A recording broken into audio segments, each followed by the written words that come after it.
Hi friends, చూడండి ఈరోజు మనము రాగి దోశ ఎలా ప్రిపేర్ చేయాలో చూపిస్తాను. ఇంగ్రీడియంట్స్ ఈరోజు రాగి దోశ ఎలా ప్రిపేర్ చేయాలో చూపిస్తాను. ముందుగా రాగులు, దీంతో ఒక గ్లాస్ రాగులు తీసుకున్నాను.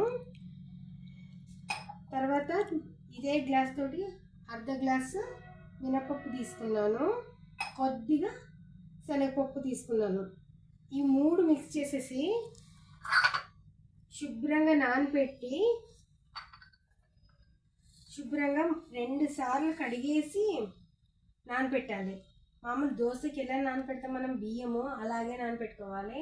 నైట్ దాకా నానబెట్టుకొని మిక్సీ పట్టేసి పొద్దున్న దోశ ఎలా వేసుకుంటామో మనము అలాగే వేసుకోవడము. మిక్సీ వేసి నానబెట్టుకోవాలి. నానబెట్టుకున్న తర్వాత మనం పొద్దున్నే దోశ వేసుకోవడమే.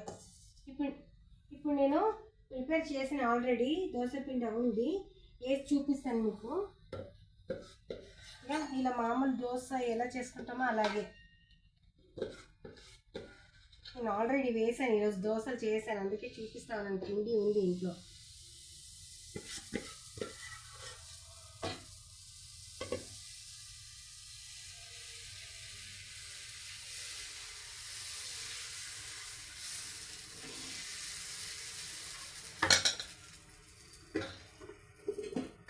కొద్దిగా ఆయిల్ వేసుకుందాం.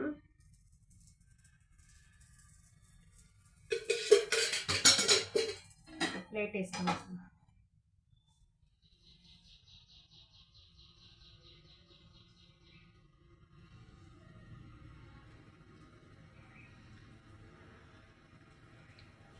ఫ్రెండ్స్ మీకు నచ్చినట్టయితే ప్లీజ్ సబ్స్క్రైబ్ చేసుకోండి. ఇప్పుడు దోశ అయిందేమో చూద్దాం. దోశ అయింది చూడండి, ఇలాగ వస్తుంది దోశ. మామూలు దోశ ఎలాగ వస్తుందో అలాగే వస్తుంది దోశ.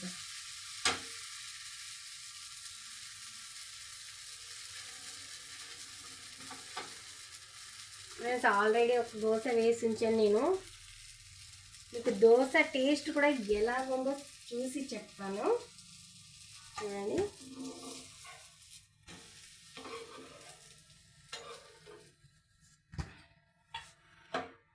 ఇది అల్లం చట్నీ అయినా, పల్లీల చట్నీ అయినా, కొబ్బరి చట్నీ అయినా ఏదైనా కూడా బాగుంటుంది ఫ్రెండ్స్. ఇందులో నేను టేస్ట్ చూసి చెప్తాను మీకు. ఫ్రెండ్స్ టేస్ట్ చూసి చెప్తాను.